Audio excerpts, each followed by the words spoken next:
Ni l'un, ni l'autre n'est tête de liste aux européennes, ni même candidat éligible, et pourtant ils sont omniprésents. Emmanuel Macron et Marine Le Pen s'impliquent intensément dans cette campagne.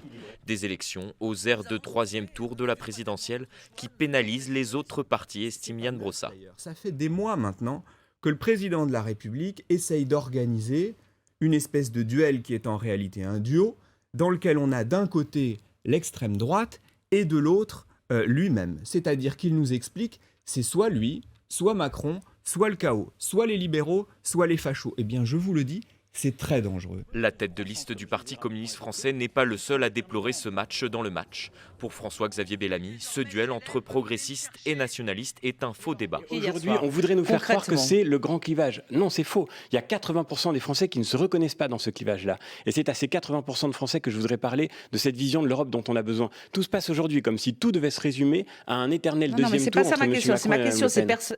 Une bipolarisation qui fait les affaires de l'extrême droite. Depuis l'implication du président de la République dans cette campagne, Marine Le Pen défend la transformation de ce scrutin européen en référendum pour ou contre la politique du chef de l'État, au risque d'occulter l'objectif premier de ces élections, le projet européen.